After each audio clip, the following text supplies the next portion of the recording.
I also don't believe in drugs. For years, I paid my people extra so they wouldn't do that kind of business. Somebody comes to them and says, I have powders. If you put up $3,000-$4,000 investment, we can make $50,000 distributing.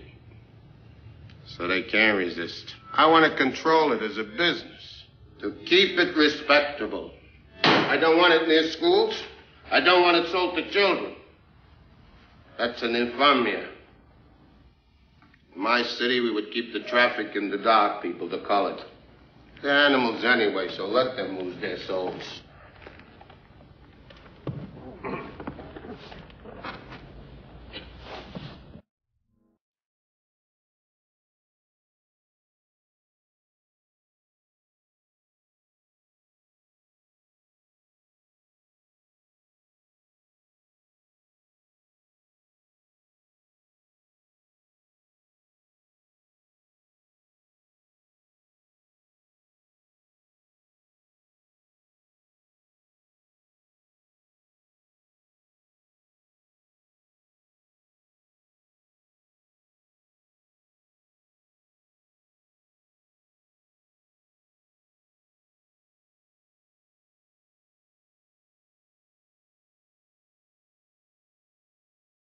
Heroin addicts are no longer people in alleys in New York City. These are our children.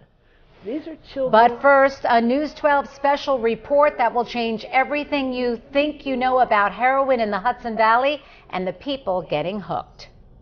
Good evening, everyone. I'm Janine Rose. And I'm Scott McGee. The use of heroin is reaching epidemic proportions here in the Hudson Valley. It is a drug that used to be associated with only hardcore addicts and street junkies, but now middle-class kids and young adults are using it to get high right in their own neighborhoods, and many of them are dying as a result. News 12's Tara Rosenblum begins her exclusive series tonight, Hooked on Heroin, with a look at how this drug is destroying local families. Tara.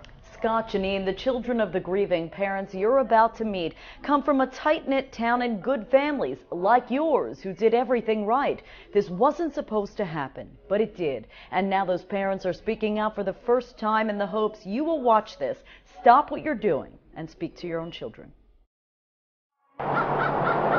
An hour and a half north of New York City sits Port Jervis, a picturesque town in rural Orange County, advertised as a great place to raise your family. But as we all know by now, things are not always what they seem.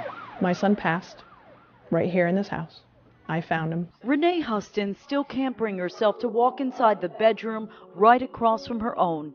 It's the place where she found her only child dead 3 months ago with a needle sticking out of his arm. I have to live with that image every day of finding him that morning, and I try very hard to replace it with one of him smiling. Those two pictures right there I love, because to me they say he's on top of the world, and he was. He just didn't see it.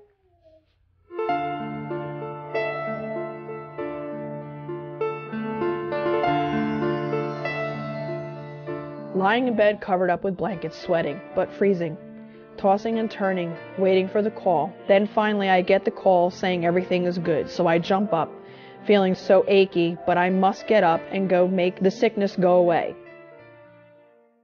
Every day for me is a bad day. It's just when I wake up how I choose to deal with it. Losing her only child when he was just 23 thrust Renee Hustons into an exclusive club no one wants to be a part of. I don't think there's anything more devastating than losing a child. It's a club we didn't know even existed until we showed up in this kitchen ready to talk to one grieving parent and found 5 instead. My name is Peter. I lost my son Ryan on October 11th, 2013. My name is Kim, and I lost my son James, JJ, November 9th, 2012, from a heroin overdose. My name is Jackie Vidal. I lost my son Ricky 3 years ago to a heroin overdose. He was 18 years old. Quick, get in the car, give them the money, get the stuff. Once strangers, they now lean on each other like old friends. Ben and I were having a heated argument, and I drove by the cemetery. I'm like, would you like me to pick you a lot? from the conversations that still haunt them. I asked my kid, I said, listen, I said, Ryan, what do you want in your obituary? To the haunting sense, perhaps they could have done more. I should have had him arrested when he stole stuff. You know what? I did. You had him arrested? Yes, I You're did. a brave woman. I couldn't do it. And let me tell you what, I thought that was going to be the hardest thing I'd ever have to do in my life. No. Right, I didn't ever think I was going to bury him. right. Their stories are strikingly similar and will leave you asking, how did heroin take hold? I opened the bags, cutting them with a razor, pouring the powder into a spoon. None of their children fit the profile of an addict. Ryan was a very sociable kid, very intelligent, big brown eyes and a beautiful smile. His smile would grace right over you. He was beautiful.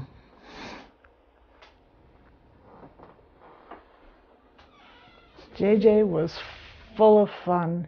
Many friends, he was social, he loved music, he loved to cook, he just loved living. He just didn't seem like he was a drug addict, you know, except when he stole things. Theft, the dead giveaway of addiction. They all missed it at first. Like they say, missing things out of the house. That was Ricky.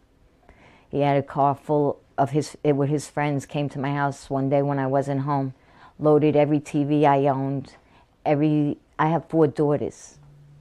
All their jewelry, my jewelry, everything disappeared. And this was my own son that you would never, ever, ever, because his family meant everything to him, would do something like this. No, this is a drug. That's evil. I drop in the cotton and suck it into the syringe, then poke it into my skin. Then the vein, I can feel a slight pop. Habits that grew as most heroin addictions do these days, on a prescription pad. My son's best dealer was his psychiatrist. But when pills became too pricey, their kids all turned to heroin for a cheaper high. In Port Jervis, a deck of heroin cost just $10. I push the plunger down and wait a millisecond, then the sweet release. And we're told it's easier to buy than a pack of cigarettes. It's so widespread. I mean, probably I could get some. We had delivery boys come into our house. It's that easy. And today, the heroin is more dangerous than ever. Dealers have made it so potent, students are getting hooked after one high. This amazing warmth starting in my chest, then spreading to the rest of my body. And the sickness is gone and the bliss starts. Even 20 rehab visits in 4 years couldn't help Peter's son Ryan shake the habit. When they're in rehab, it's probably the same as if they're in jail. There's a relief because in your mind you say, they're safe tonight. You're always dreading that phone call. Unfortunately, 12 hours before he was to go back into rehab, I got the phone call at 3 in the morning from a police officer in Florida that he was shot. Over a $20 bag. Ryan became the 6th heroin addict to die in just 2 years in this tiny town of 9,000. But unlike the recent death of Philip Seymour Hoffman, none of these deaths made the network news. How come none of these people are found, these dealers? I just don't understand it. I don't. The Hoffman dealers were found like a day and a half. He's famous, but he's no more important than my boy, you know? My kid had a future. He really did. I feel like I could conquer the world, do anything. If they paid more attention to my sons 3 years ago, maybe Hoffman would be alive today. I clean up, put everything away, and just lay back and enjoy. It's all gone, and the poison takes over again. Unless the poison kills you. But these parents are speaking out, hoping the club they so unwillingly entered He wanted a good night's sleep. Oh, he got his good night's sleep. will be closed to new members. Every day is a day that there's times when I still cry. Hopefully other people feel the pain that I've felt and my friends here have felt. I will do whatever I can with all my power to make a difference. I want every parent in this country to know they have to They have to know how widespread this is. It's not like when we were in school. Heroin addicts are no longer people in alleys in New York City. These are our children. These are children that are brought up in good families that they're doing heroin. It's such an epidemic that you want the word to go out. You don't want a family ever suffering for not being able to hold their baby. And we thank all those parents for having the courage to come forward. Renee, Peter, Kim, Jackie, it happened to their children, and it could happen to yours. In fact, since we first met up to hear their stories last month, yet another young high school graduate from Port Jervis suffered a fatal heroin overdose. If you think your child might be battling addiction, we've got a long list of resources to help you on our website at news12.com. Just click on the numbers and links section. Westchester County has now been run over by opiate-based painkillers and heroin in one of the richest counties in America. News 12 is given unprecedented access to a recovery center on the front lines of Westchester's war against heroin. Well, heroin is now a drug of choice for addicts nationwide. Here at home, people are dying in alarming numbers. Heroin deaths locally have nearly doubled in just the past 4 years. And every day, addicts across our area are turning to recovery centers as a last hope in beating demons that they cannot tackle on their own. Addicts as young as 13. Tonight, News 12's Tara Rosenblum puts a face on the widespread problem in her special report, Hooked on Heroin. Suzanne, the young man you're about to meet is bright, well-educated, and from a good family. But heroin drove him to do things he never dreamed possible, and it nearly killed him. The Guidance Center of Westchester saved his life.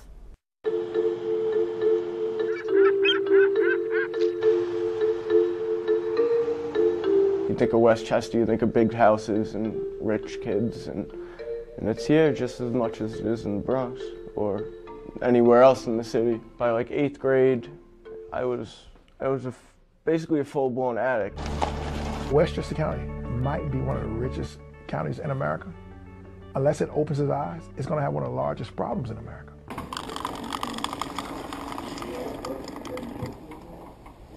I've got 249 patients that come in for treatment almost daily. Medication in itself will not solve your problem. As program director of the county's only freestanding methadone clinic, Donald Johnson is on the front lines of Westchester's war against heroin. At some point, your addiction takes over. You could be standing talking to one of my patients at Target. You could be at a pharmacy being treated by one of my patients. You could be in a hospital and one of my patients would walk in and be the nurse's aide.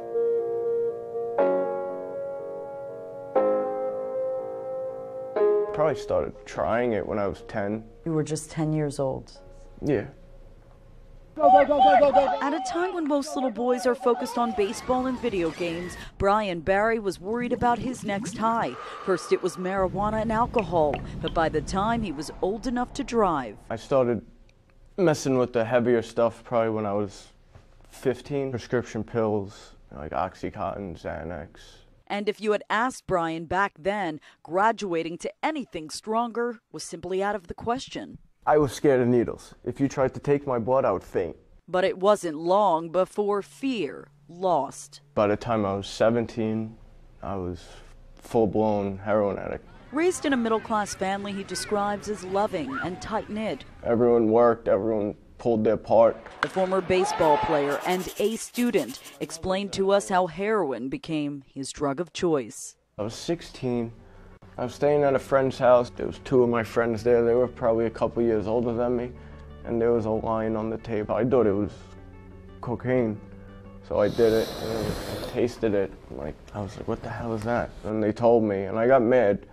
And they were like, just, if you're still mad in 5 minutes, we'll talk. And I wasn't mad. There was no going back after that. Just one hit, that's all it took, and soon Brian was shooting up for a more intense high. It's kind of like, I want to say like an ecstasy feeling. It's like a euphoria, it's like a rush. Brian eventually got kicked out of Blessed Sacrament High School in New Rochelle and started life as a full-time junkie. Feels like like you're trapped. I guess it's like you're being controlled. And Brian was amazed at what he was willing to do to feed his addiction. Robberies, burglaries, stick-ups, robbing drug dealers. Risky behavior that almost proved deadly several times. I've been shot at, I've had knives pulled out on me, things like that. I've been jumped. But even with the threat of death, Brian could not escape the tight grip of addiction. I've overdosed. It didn't stop me. Get out of the hospital and do it all over again. So, just slows you down for that day. It doesn't stop you, even come close. Neither did a 6-foot cell. When I was 16, I got arrested for a burglary. When I was 17, I got arrested for 3 more. They offered me like 7 years. Like my heart basically just fell. He wound up serving 6 months, all the while still using behind bars. So what ultimately scared Brian straight? After being released to a halfway house, he failed a drug test and faced hard time. So instead of looking for his next fix, I wake up every morning, I come here. Brian finally got a glimpse. Thank you. Of the big picture. You don't hear about a successful heroin user. You don't see a 70-year-old heroin user. It's because they're all dead or in jail.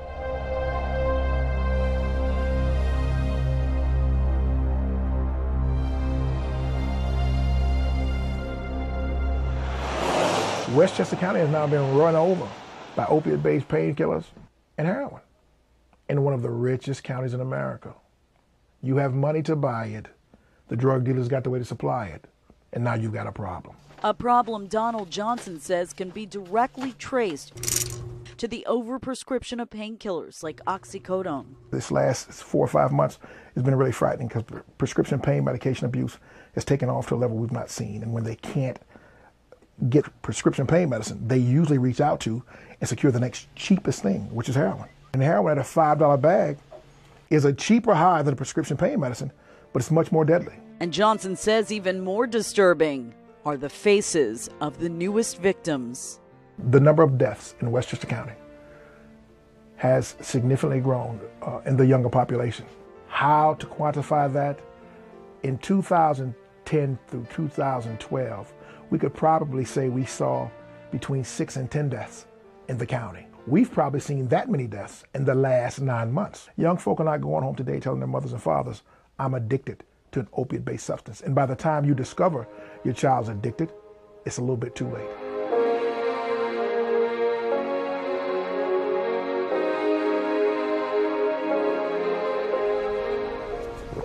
But a lucky few arrived just in time here at the Guidance Center in New Rochelle. Have a good day. Before it's too late. If you don't educate the county about the problem will continue to be what it is, and it'll get bigger and fast. The thought is always there. As for Brian, every day he still fights the demons that destroyed his childhood. I will be an addict the rest of my life. No doubt about that.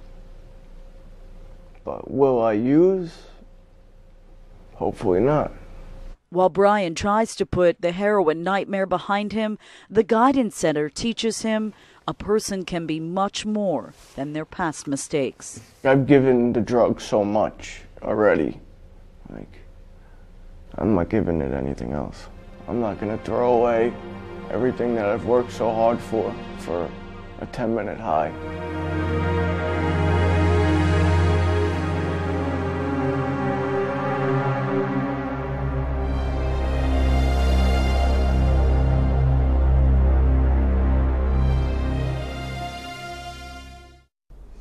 And certainly it's not easy to come forward and admit you have a problem in such a public fashion. So we want to thank Brian for his courage and the Guidance Center of Westchester for allowing us inside their world. And parents, here are some telltale signs of heroin addiction: a loss of appetite, rapid weight loss, and things start disappearing from your home. We've got a long list of resources on our website, news12.com, that can help you or a loved one find help. Tara Rosenblum, News 12. It is a powerful report. Tara, thank you for that. Well, police are on the front lines fighting the war on heroin, trying to put the dealers behind bars. We're heading over to a known drug location. News 12 goes undercover with the Peekskill Police Department. Tomorrow we'll tell you the shocking places that heroin is being bought and sold right here in the Hudson Valley. So stay with us here at News 12 and News12.com for continuing coverage of our special series Hooked on Heroin and the deadly effects of this epidemic. Welcome back, everyone. Tonight, the conclusion of our special report, Hooked on Heroin. Yeah, you've seen how the drug is taking more young lives and destroying more families than ever before. But what you have not seen is the people working on the front lines every day, trying to take dealers off our streets and put them behind bars. News 12's Tara Rosenblum rode along with a veteran Peekskill drug enforcement officer to get a first-hand look at the problem. Tara. Scott, we spent 2 days undercover with a police officer on the front lines of Westchester's war against heroin. And as a new mother myself, what I saw left me terrified. Addicts are scoring heroin near shopping markets, elementary schools, and inside one place that will shock you. But police are fighting back. What do we need to know as we head out today? Keep your head down. Right off the bat, we learned this is no regular ride-along. With veteran Peekskill officer Matt Basso. He told us to keep our heads down or they might get blown off. There's a huge heroin epidemic in Peekskill. And with that, drug profits that need to be defended. There's some times where, you'll leave the police station, you'll go on a patrol, and every car you pull over, you'll make a drug arrest. This drug used to be considered taboo. It was something that was kind of left in the alleyways or in the slums, and now it's in your neighborhoods, it's in your backyards. It's touched, your families, someone you've known, friend, someone you grew up with. Officer Basso told us the city is awash in cheap yet potent heroin, and the proof came quickly. We're gonna drive around, we're gonna sit on a couple of the dope houses, and we're gonna see if we can get someone coming in to purchase heroin. We're heading over to a known drug location. Our ride-along continues. This drug knows no race, no ethnicity, no age, no social class. It's pretty universal. I can tell when someone's on heroin. Addiction is something Officer Basso has learned to spot right away. They look like walking zombies. They just wither away. It's just disgusting. The disease just eats them. The addiction just eats them. That's the only thing that they live for. They forget about their families, they forget about their jobs, they forget about any ambitions that they have, and they wake up every single morning just chasing that high. And develop extreme paranoia. Another reason Officer Basso has to be ready for anything. Watch what happens as we show up and try to talk to a few of them. Hey, Jennifer. Yes. Hey, listen, I got the news with me. They're doing a story on addiction. Do you want to talk to them? I don't want to talk. Come on, what is it? You kidding? How you know my name like that, bro? That's scary, bro. And we were shocked to learn the extremes some of these addicts go to hide their habits. I've seen heroin hidden in the worst kind of places you can imagine. I found heroin hidden in an infant's diaper, on the infant. Decks of heroin. There's nothing off limits in Peekskill. As we saw firsthand. This is the parking lot of the A&P Shopping Center. Like I said, this is one of our known drug locations. We're always getting arrests out of here. I wouldn't expect when I go grocery shopping to see my local heroin dealer out in the parking lot. Yeah, well, now that you know, be mindful of it. Public parking lots are commonly used. Used to buy drugs, used to use drugs. And not just at your corner grocery store. So we're riding along Grant Avenue now? Yes. Looks like a pretty quiet residential area. But within this quiet block, Peekskill police last month made their largest heroin bust in city history. We seized $1.2 million worth of 100% pure heroin. And in case you're wondering, this is what $1 million of heroin looks like. That'll eventually be broken up, what's called stepped on, and it'll be packaged up into smaller increments that you see here. If you snorted that amount, you would probably die. From quiet blocks to deli counters. These criminals are trying to, they constantly change and adapt their tactics to what we do, so it's a constant cat and mouse game. But there's one place, I promise you, you will not believe heroin is being sold. And there's a huge problem with drugs in that old people home. They're letting their grandkids are coming in and setting up shop and dealing out of their grandparents' house. You heard right, an old age home. After a while, if they can't get the drugs, you don't know what they're going to do. My son wants me to move. He wants me out of here. Really feel bad for the old people. In your golden years, you want to rest. You want to not have to worry about those kind of things.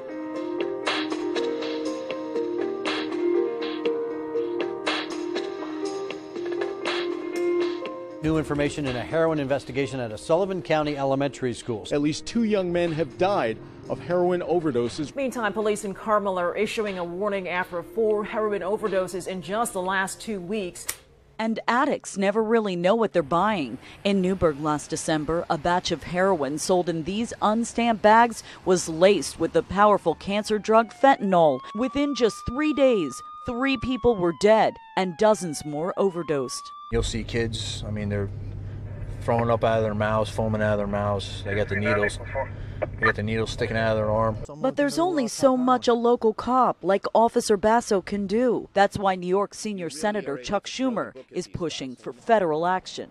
There have been too many tragedies surrounding prescription drugs and subsequent heroin use in the lower Hudson Valley, and it's time to do more.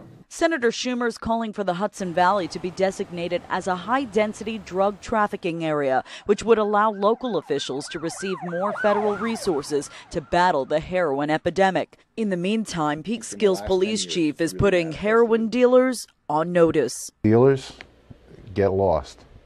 If you don't, we're going to find you, we're going to lock you up, you're not going to get away with it. We'll fight the fight on every front. We'll educate, we'll enforce, and ultimately we'll prevent. A fight with no clear front lines and danger around every corner.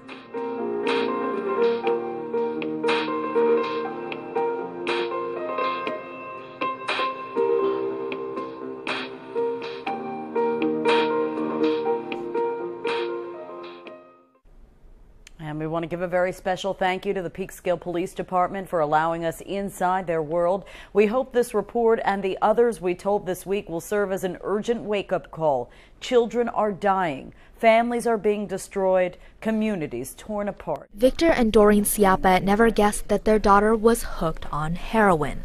Almost 2 years after Natalie's death, her parents say too many kids are blind to the dangers. This is not like drinking a 6-pack of Budweiser on a Friday night. If you snort one line of this, you're going to be a slave to it. Natalie's overdose was not an isolated case.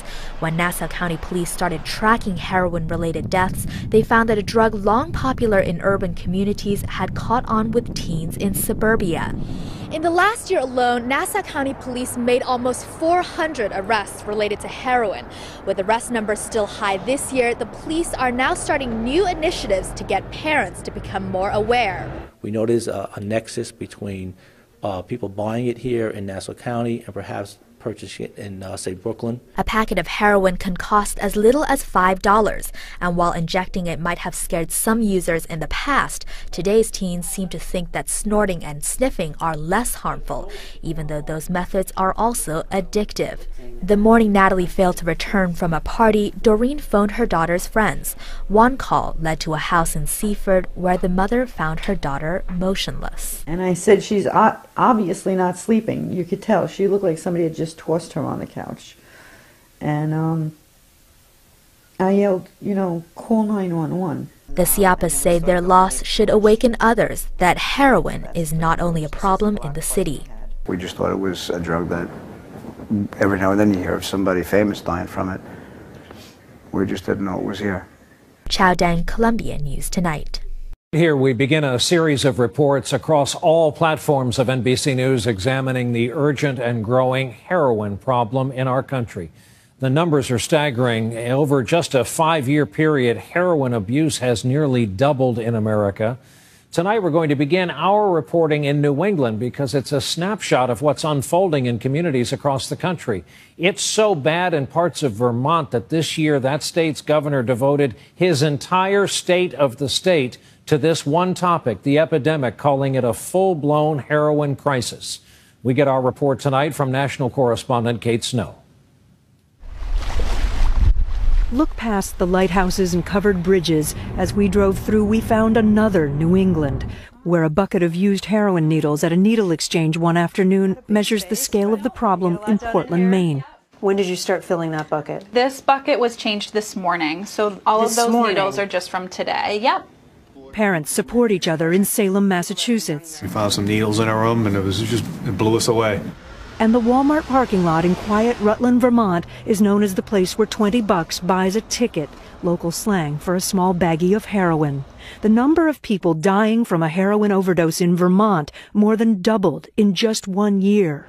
All over the state, there are waiting lists to get into treatment clinics like Green Mountain Family Medicine. It's hard. I mean, the downhill spiral, it was so fast that I didn't know what I was doing.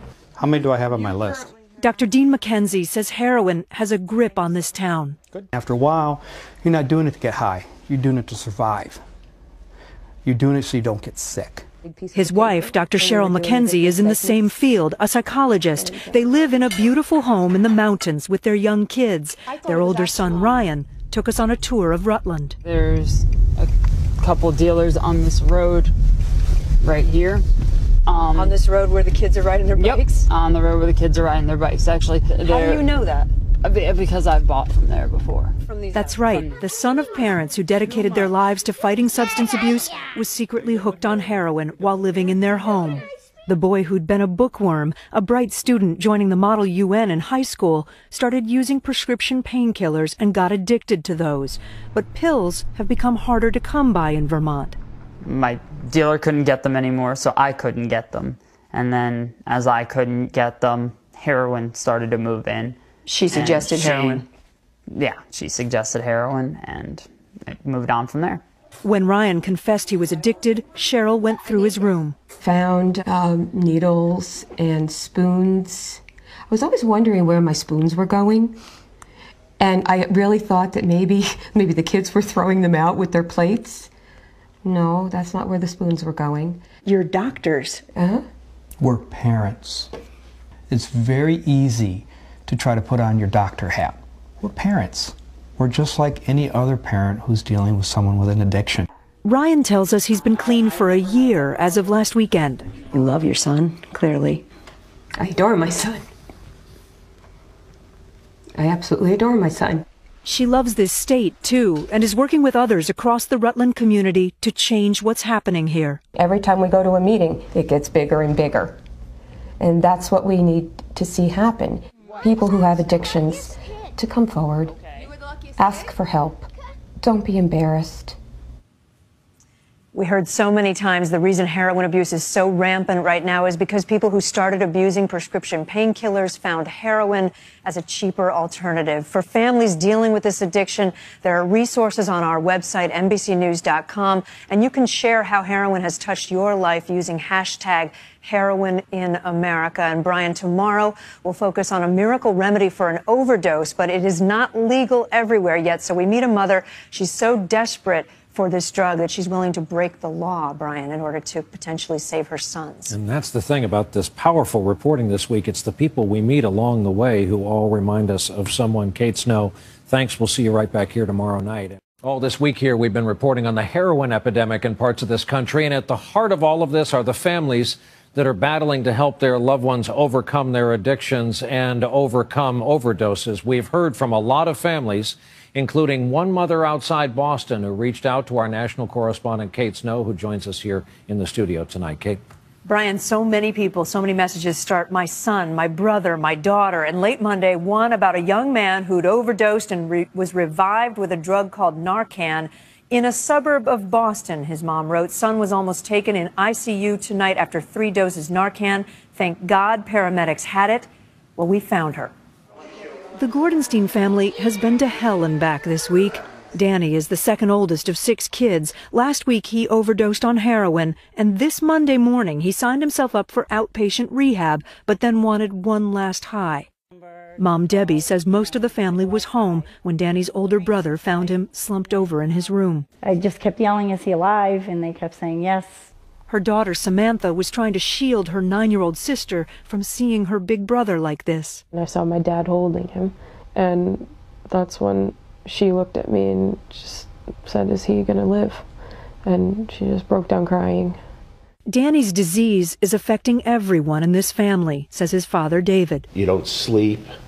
I watch my teenagers, stress out about it. It's hard to try to explain to a 9-year-old what drug abuse is. In the corner of her son's hospital room, Debbie was calling residential rehab facilities. It was the second time in a week that he's overdosed. It's a struggle many families face. There's no guidebook for rehab centers, and insurance doesn't often cover lengthy residential treatment. You have to be on the phone. It's a full-time job. I have 6 kids.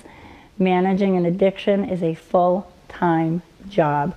She can't wait for a bed to open in a state-run facility, so she's found a spot at a private rehab in Tennessee. Family members are loaning them the $20,000 for a 30-day stay. I'm just praying that it works, that it really works. Looking through photos yesterday, Debbie came across a birthday card Danny wrote in. You value time with me and everyone else in the family. Telling his mom how much she means to him. I haven't read it in a long time. I needed to hear that today from him. And I know he's going to say it again. Tonight, Danny is on his way to Tennessee to start treatment. I'm not ashamed of my son. I'm proud of my son. And I love him with every fiber of my being. And there is nothing I won't do to make sure that I give him every shot at recovery. The drug that saved Danny on Monday is Narcan. An update on our story from last week about that. The governor of Maine had told us he opposed allowing parents to have Narcan, but this week he changed course. He now supports making it available to immediate family members under certain conditions, Brian. Opening a lot of eyes with your work here. Kate Snow with us as part of this series. Kate, thanks. A shocking number out today from the government. A person dies in this country every 36 minutes from an opioid drug overdose, either prescription painkillers or heroin. And the FDA says accidental drug poisoning has now surpassed car accidents as the leading cause of accidental death in this country. There is a drug that can reverse an overdose and stop people from dying. Some emergency responders have been using it. Today, the feds took a major step in making sure that drug is even more widely available. We get our report tonight from our national correspondent, Kate Snow. In Portland, Maine, we rode along with paramedics who routinely use a drug called naloxone to bring someone back from an overdose. It's an amazing medication. You know, they can be unconscious, not breathing, and they wake right up. Nationwide, the drug has saved more than 10,000 people. And today, the FDA approved a new version that can be prescribed to families and friends of someone who might overdose on heroin or opioid painkillers. This approval today will enable care, emergency care, life-saving care to be given on the spot when it's needed, whether you're in a clinic or a hospital or on the street. The new device called Evzio, which will be available this summer, talks you through a quick injection through clothing. Injection complete. Seek emergency medical attention. The FDA today compared it to having a defibrillator around in case someone has a heart attack or an EpiPen for allergic reactions. Until now, access to naloxone has depended on where you live. Twist it in. Outside Boston, they train dozens of parents each week to use a nasal spray version of the drug. Parents like Jack Riley. Why would you not provide a resource that could allow a parent or a loved one to save the person? But in other places, it's illegal for parents to have. Maine's Governor Paul LePage has opposed legislation to widen distribution in his state. Do you believe that it should be distributed to parents, for example, No. who have a child? Why not? Because it's an escape. It's an excuse to stay addicted. I think we need to let's deal with the treatment, the proper treatment, and not saying go overdose and, oh, by the way, if you do, I'll be there to save you. But with all due respect, Governor, if it can save one life, why would you not support that? I've said my piece on it. The FDA commissioner says there's no scientific evidence to show that people abuse heroin or painkillers more when they know that there's naloxone around. There are so many families so desperate for this drug. They're getting it from the underground right now. We're going to meet some of them next week in a special series across all of NBC News, Brian, about the heroin epidemic here in America. We'll look forward to that, an important topic. Kate Snow, thank you very much. All this week, we have been airing a series of reports designed to shed light on this country's growing heroin epidemic and the lives that are being destroyed along the way. Tonight, we want to show you a program that's working to help addicts turn their lives around. Here again tonight, our national correspondent, Kate Snow. Good afternoon, sir. Thank you very much. In rural Putnam County, New York, Judge James Reitz is forcing addicts to get clean. How many meetings a week do you go? Through a combination of compassion. Please make good decisions. We're here to help you out if you need that. And consequences. You probably came into this program trying to avoid state prison. Yeah, 5 years. Judge Reitz gave us rare access to his drug court using defendants' first names only. He says heroin now accounts for nearly 60% of his caseload. How many times did I put you in jail? Maybe 4 or 5. Right? It's one of more than 2,800 drug courts in all 50 states. Addicts who've committed crimes can avoid going to jail if they successfully complete a 2-year treatment program. There has been resistance. There are those who think punishment is the answer. Why wouldn't you want to give somebody a fighting chance to stay clean and sober, stay alive, stay out of jail, and become a productive member of society? Everything's okay? Edward went from a straight-A student to an addict and a thief. I stole my brother's identity. I took any piece of jewelry that we had in the house. His own parents pressed charges, and he ended up in Judge Reitz's courtroom. He's been clean for 6 months. Had I not come into this program, I'd be dead right now. I've seen old people, lawyers, doctors, teachers that have lost their licenses because of the drugs. One of those teachers was Michelle. You were teaching while high on heroin? Yes. Using in the bathroom? Teacher bathroom. So irrational that I didn't even think twice if a teacher would walk in. That was how irrational my thinking was. Were you shooting it into your veins? Into my neck. When she failed to comply with court-ordered treatment, Judge Reitz sent her to jail. That was her wake-up. She's been clean for more than 4 years. Treatment court motivated me to continue to do the right thing. Now she's part of the judge's team, and that's not all. It's possible to come out the other side. Michelle met her husband Brandon in drug court. With this ring. When they married last summer, Judge Reitz presided. Michelle, do you take Brandon to be your wedded husband? I do. To see the end result right now today, Michelle, it proves that if we work together as a team in a community, we can change people's lives one day at a time and make a difference. Nationwide, the number of drug courts has doubled in the last decade. Studies have shown that they save taxpayer money because treatment is far less expensive, Brian, than keeping someone in jail. Response has been overwhelming. I know you'll stay on this topic for us. Kate Snow back with us tonight. Thanks. More now in our series this week on the heroin epidemic in this country. Tonight, a closer look at how to reverse an overdose using a drug that can bring people back from the dead. It's known by the brand name Narcan. A lot of paramedics and first aid squads carry it. It has already saved thousands of Americans. And while the FDA just last week approved a new form available by prescription this summer, right now in a lot of places it remains illegal for anyone outside the medical profession, leading some families of addicts to take extreme measures. Here again is our national correspondent, Kate Snow. Outside St. Louis, this mom is so desperate to protect her family, she's willing to break the law. Technically, this is illegal for you to have in the state of Missouri. Yes, it is. Denise, who asked us not to use her last name, keeps those vials filled with Narcan on her dresser, injected into a muscle, and it can instantly reverse an overdose. If they're laying on the floor dead, I'm going to save their life before an ambulance could get here and save their life. They are her sons, Ben and Ryan, both of them living with her, both of them heroin addicts, sleeping in the rooms they grew up in. Denise has sent them to rehab, but they relapsed. Ben is in treatment because he's young enough to be covered by his dad's insurance. He's been clean for 2 months. But Ryan can't afford treatment and is still struggling. For some of us, we have no idea what the attraction is. What does it feel like? Oh, like a warmth, you know what I'm saying? Like everything's all right. That's what it feels like. You don't think about anything, it's just calming. It's so easy to get addicted and so easy to overdose. That's what scares Denise. Ryan said he's lost 5 friends. Yeah, good friends. And you probably knew their moms. Mm-hmm. I can't even drive by their houses because I know my kid could be next. They've had close calls before. A couple of years ago, Denise had to take Ryan to the hospital after he overdosed.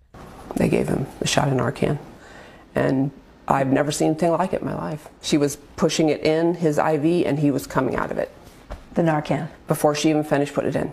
And that is what led her to Chad Sabora, her source for Narcan. We're trying to get this in the hands of addicts and their loved ones. A recovering addict himself, he gives it out for free to anyone who asks. You don't give this to them, they're going to die. But critics say that gives users like Ryan a false sense of security. Some people's argument is that if you have more Narcan around, heroin addicts will use more because they'll know that they have like a safety net. Wow, that's ridiculous. Is that really what people think? Wow. You use if you want to use, you know. It's not, I don't think, oh wait, I got Narcan in the house, I can go use. How's it going? Good. A few hours after our interview with Ryan, Mom and sons meet up at Chad's apartment. Ryan says he's been drinking with friends, but as they watch Chad explain how to use Narcan, it becomes clear that he is high. You been using? No, I didn't use heroin. Just drinking? Yeah. I did take a Xanax too. Denise and Chad don't believe him. They think he's on heroin. Are you more worried about him than you were this morning? Yes. Yes. He knows we're doing this. He goes, he gets high. That's why you're here, though, right? Right. Denise never thought she'd raise two heroin addicts or break the law to save them, but she says she has no choice. I mean, your kids are everything to you. And my goal every day is to keep them alive. And so far, I've succeeded. Their story is so painful, and in many ways it's representative of the barriers a lot of families face when it comes to insurance coverage and treatment.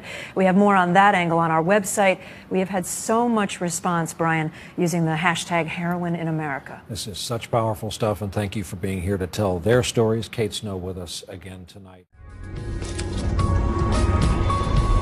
We're back now at 7:43 with an NBC News special series, Hooked, America's Heroin Epidemic. We have unfortunately found ourselves talking a lot lately about heroin abuse, the deaths of well-known actors Corey Monteith, Philip Seymour Hoffman, just the latest to make headlines. But this is a problem that's gripping the entire nation and all walks of life. NBC national correspondent Kate Snow spent several months finding those people, and they're courageous. They're willing to unveil their battle with addiction. Hey, Kate. Bravely, good morning, bravely telling their stories, Savannah. Heroin use nearly doubled in the U.S. between 2007 and 2012. And if you're imagining the stereotype of a junkie living under an overpass, think again. You're about to meet Michelle, who asked us only to use her first name. Her story proves heroin addiction does not discriminate.